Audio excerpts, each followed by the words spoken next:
Hey, are you ready to grow your business? You have checked out the number one resource for business leaders, entrepreneurs, startup founders, and managers. And we're going to teach you how to grow and scale your business with real actionable steps. There's no fluff in this podcast. It's just good advice. Check out this episode. If you're a first-time listener, make sure you subscribe to the podcast. And if you enjoy this episode, leave us a 5-star review. Today's episode is with Dave Proffitt. He's a Northwest Arkansas native and also a personal friend of mine. He's got a special knack for business, and we had a good time talking about his business in the financial advising world. Check this episode out. Here comes your good advice.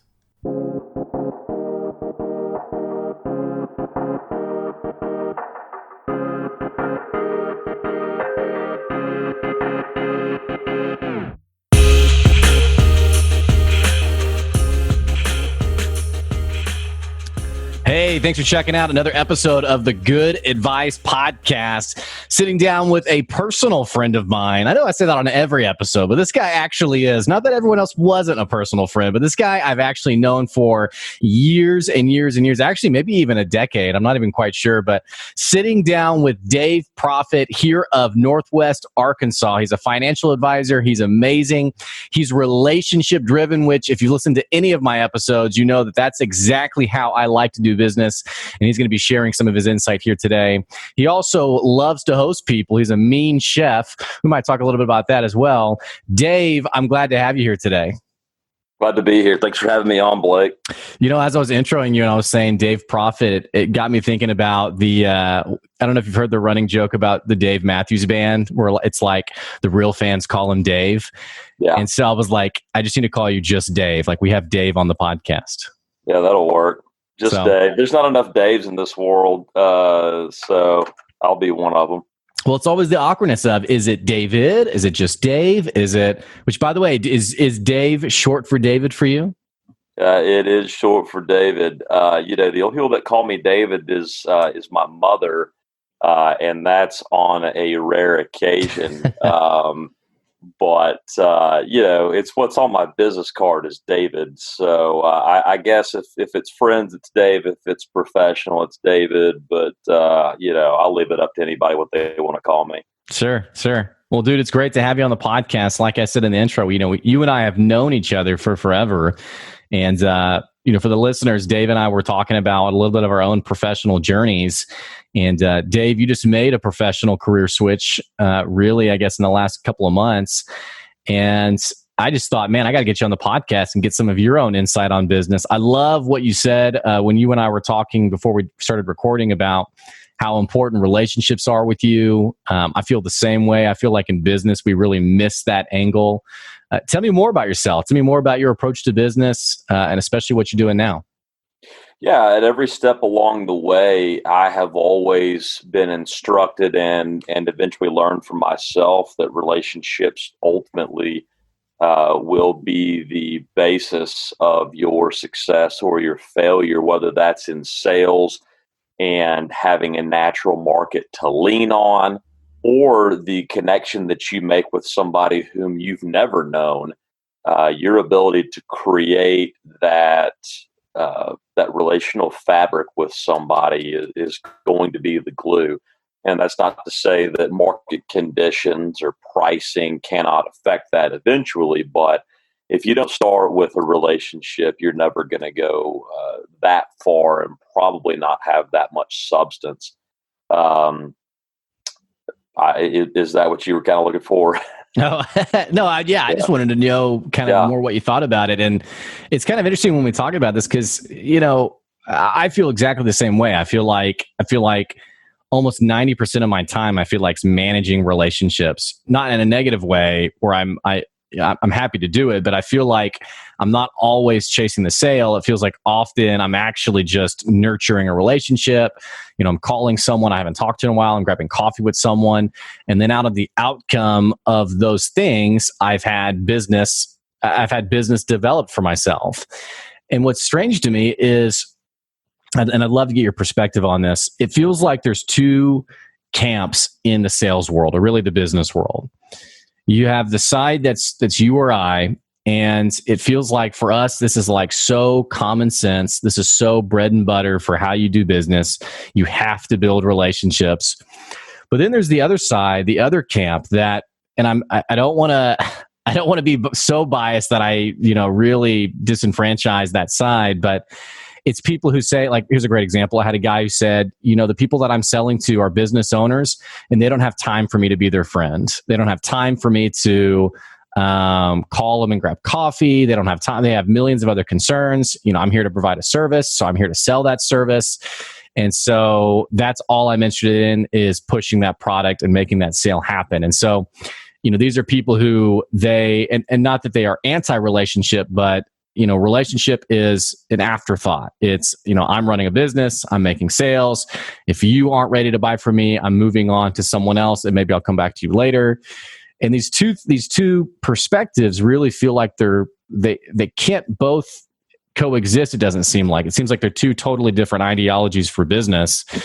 Do you have any insights there? I mean, obviously you and I fall on one side. What's going on the other side here? Yeah, I've had many a mentor over the years approach me with how business should be done. And I feel like both paradigms can live in harmony with one another. I'll give you an example. When I first got my start in financial services, it would have been 10 years ago this week, actually. So thanks for helping me remember that. And it was my dad's best friend that I went to go work with. And he had been in business at that time for about 15 years. No, 20 years. And knew everybody everywhere. And he worked with business owners specifically. And we worked in a capacity where we helped business owners sell their companies. And so that in its own right, in that sales process, can be a very long, very complex process. So it's not something that is transactional in nature. You are getting intimate with a business owner in the details of their business, and because most business owners, where their life begins and where their business ends are so convoluted, you're getting very personal with them. So you can't help but develop a relationship. But at the same time, there were plenty of people that we worked with who you were never going to go get a beer with them after you closed the sale.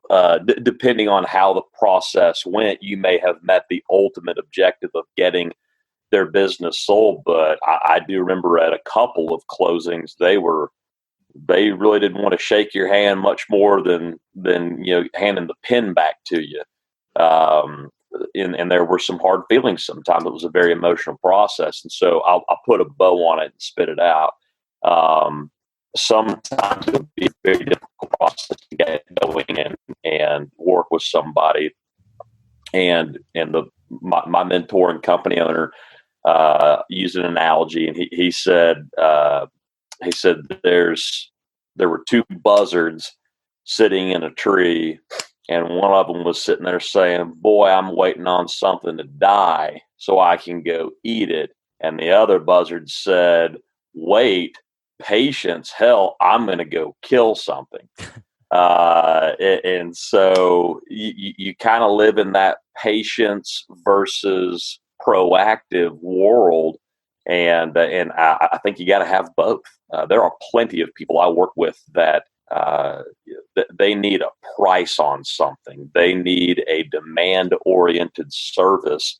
And then you've got other people that are wanting to see who you are. They're going to want to know how you interact. And that may lead to business and it may not, but at any rate, you're actually going to have a little bit more connectivity with that person. And I think, the basis of it all is just activity in business, because people don't have a sign above their head saying who they're going to be or how they're going to interact with you. You just got to talk to everybody. Mm-hmm. Yeah. And it feels like it's interesting how you sometimes get into business with, I guess, having to read that person and know what that person is looking for. And I guess also it's dependent on the industry, right? I mean, if you're buying and selling a business and you are getting so immersed, that person's probably going to want to hand off their baby, what they've literally spent however many years of their life crafting. They want to be able to hand that over into someone whose hands that they can actually trust. And ideally it's someone who, there is a bit of a likability to you, where they know, you're going to do right by this massive thing that they've built over the years. Probably a little bit different from someone who's selling a commodity, or, the $9.95, random. For example, I don't really care how likable the person is who mows my lawn. I just care that it looks really good and that it's affordable, right? And so now maybe over time, I want to, actually know this is a person who's trustworthy, that, they're not going to take advantage of me after some time goes on or what have you. But it feels like on top of just being able to do sales well, you have to know what your customer thinks about your product and what they're expecting, and really what that whole customer service, perspective looks like, which even customer service, I found people have drastically different opinions. I did a podcast episode on this, I guess it was last week. And it's amazing, people who think they're providing great customer service when really they aren't. And then people who really are providing amazing customer service, and they're like, well, that's just how I do business. Like, is that not how everyone does it? So, yeah, it's everybody has a different expectation, and I don't know that everyone has time who is in sales to know what somebody's expectation is. But I read something from Jeff Bezos recently that said, the ultimate goal of customer service is to meet a need before somebody thinks about it. Getting so far out there in front of what a need could be, and anticipating that and delivering on it, being in constant communication through various forms with your customer about what it is that they are looking to, whichever features and benefits it is that they desire to have from you. Well, and even before they think it, I think it's especially before they say it. I mean, I feel like it's, I think for Amazon's sake, I mean, it's so easy to return an item, and obviously there's people who take advantage of that, but it's so easy to be able to return something, and I don't have to beg for it. I don't have to plead for me to get my money back. I mean, they're so understanding with it. I got to brag about, one of my old stomping grounds, Chewy's, when I was a server. And one thing I loved about Chewy's was if the meal came out wrong, they were so instantly quick to be like, hey, we're going to comp that for you. We're going to take that off your bill. And you never had to ask for it. I mean, sometimes you ask for it, but 99% of the time, the manager would say, okay, yeah, take that off the bill. We messed it up. No big deal. And it was just, compare that to, I think about another certain restaurant that's out of business now. It was in Fayetteville. It's out of business. And I remember we were there. It was the four of us, my wife and another couple. And we were there for like 2.5 hours, never got our food. Actually, my wife got her food. The rest of us didn't get our food. And we literally were like, can we just get our money back? Like, can we just, and they're like, I'd have to check with the manager on that. And I was like, it's lunch on a Saturday. We've been here 2 hours. We don't have our food yet. What the heck? And of Chewy's and that other restaurant, I mean, Chewy's is still around. The other one isn't. And so it's just interesting to me how people, we can whiff so easily on the customer service game. Yeah, it's something that as of late, it has become increasingly, or I've become increasingly more aware, and maybe this is late to the game, but about how to craft a consumer experience. And making that holistic, from hello to deciding to do business with them or not, and how to make that authentic and at a granular level make that something that is meaningful, but at the same time knowing that you don't always have 2 hours with somebody. Right. You may have 15 minutes. The likelihood of having to get to the point a lot quicker with somebody is a lot greater, I would presume, in working with people than that being the exception, it's like the rule. Well, and I part of me wonders, and we talk about customer experience. I think sometimes with business, we over fluff this whole conversation, and we say experience, and we try to create an experience that, like you said, your customer may not have the actual time to navigate through. For me, I found that just like the basic principles of intentionality and communication have done wonders for my customer service. Because I do surveys every time someone's done doing business with me. And I always do well in this category. And some of the things that I do is, when someone does business with me, they always get an introduction email, an introduction letter that just says, "Hey, thanks for trusting us. Like, this is what we're going to do for you, yada, yada." And then when business is over, it's, "Hey, I really appreciate it. Hey, thanks so much." Sometimes people get a handwritten card from me. And so those small, tiny things that really only take a few minutes on my end, for whatever reason, seem to make an impact on my customers. In fact, I had a local competitor. I had a customer go from a local competitor to working with me, and they were like, "Blake, it's night and day with you in terms of difference, because we can actually get a hold of you. We actually you're accessible. It's easy to talk with you." Compared to the other business that was so busy, it just took days on end to get a response from them. And sometimes that small stuff, we just don't realize how we talk experience, being present and available and being intentional often can create that experience, it seems like. Yeah, what does it come down to? Treat others the way that they would want to be treated. And that just comes back to anticipating needs and being intentional and forward thinking about, what is the spirit of the times? What do people want? Us being millennials, we have a pretty good grasp on what it is that's important to us.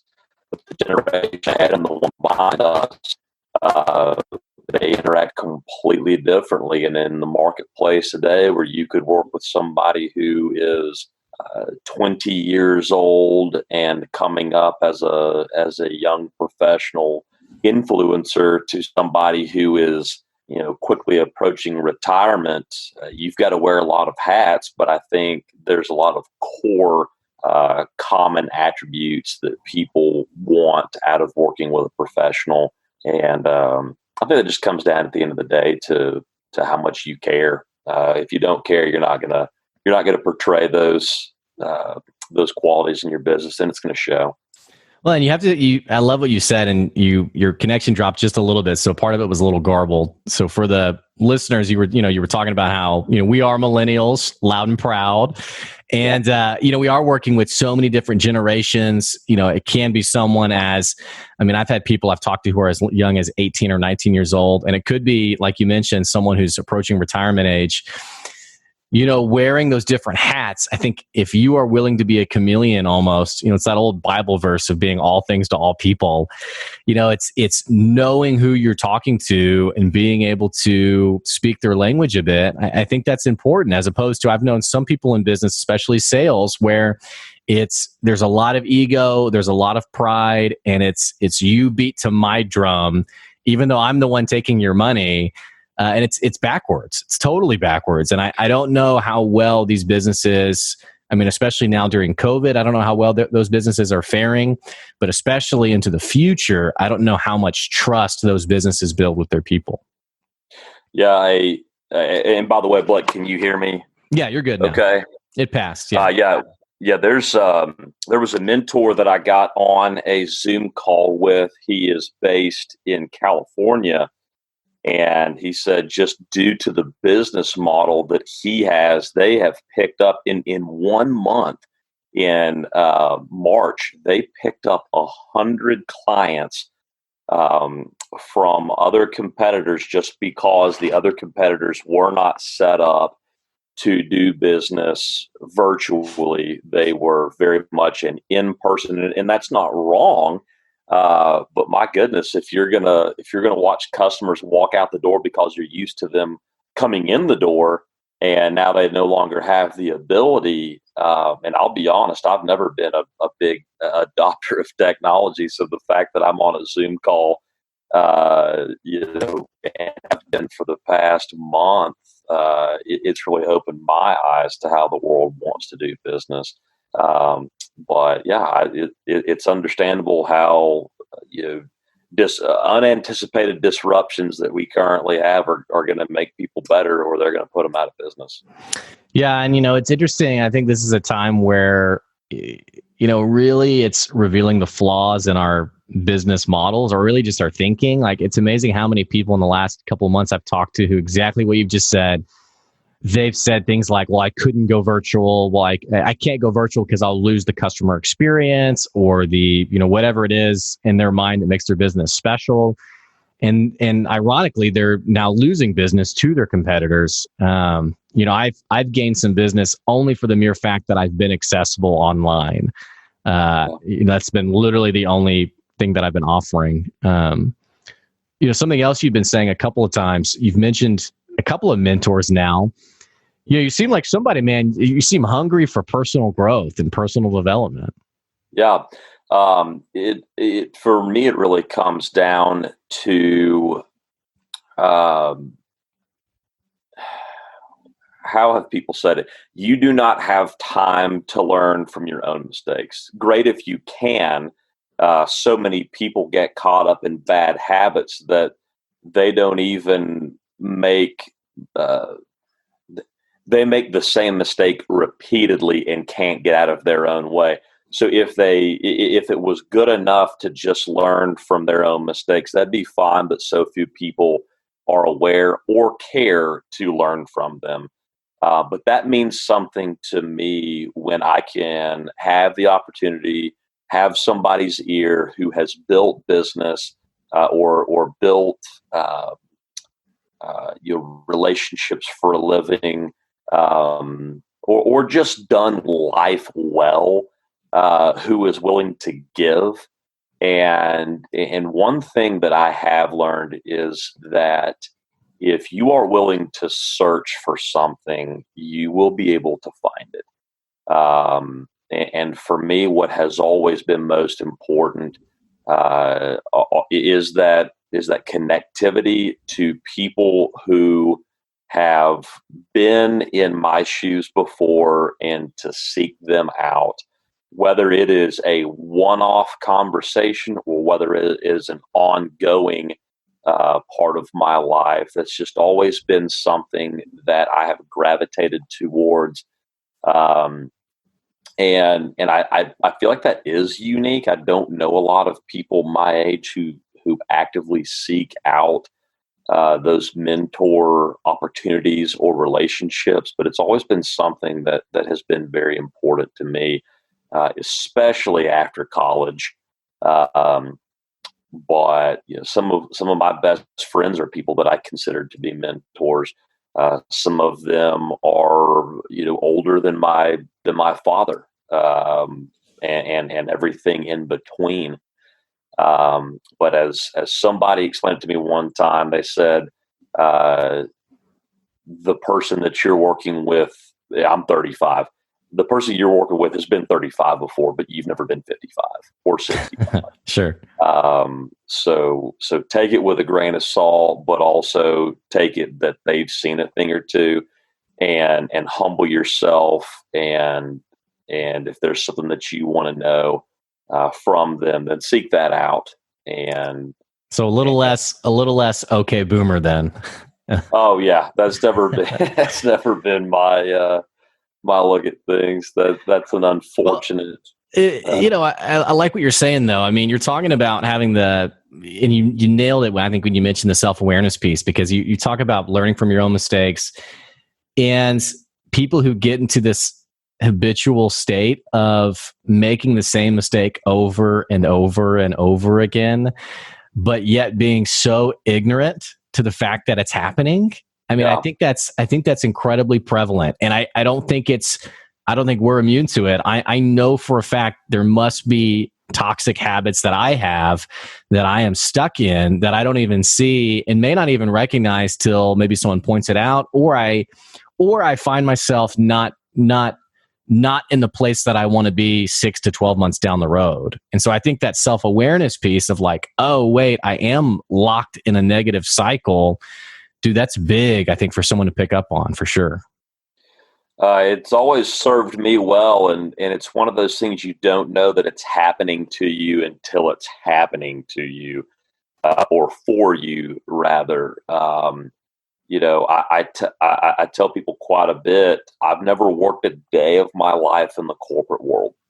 Every place I've ever been has been self-employed or working for a small business, and I feel like that has been a blessing for me, because although there are systems and processes that make you more competent and value that occur in the corporate world, I feel like there's also a vast amount of information and application for personal life that comes from privately owned business, and even small business at that, which for me has helped to develop the relational aspect of how I do business and how I live.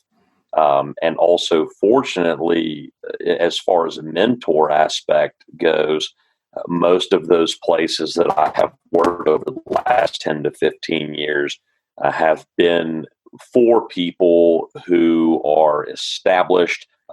They have good systems and processes, and that has been that has created opportunities for me to learn from them, versus them being a peer of mine in a very competitive corporate type setting, where a lot of, let's be honest, that relational aspect it has been intentionally eroded. People talk about don't develop relationships at work, because you never know if you're in competition for a job, or something might go wrong, and now you've kind of fudged the lines in that gray area, which is unfortunate. I think somebody like a Sam Walton would be appalled at how the corporate landscape has changed, and yet that's how it's happened.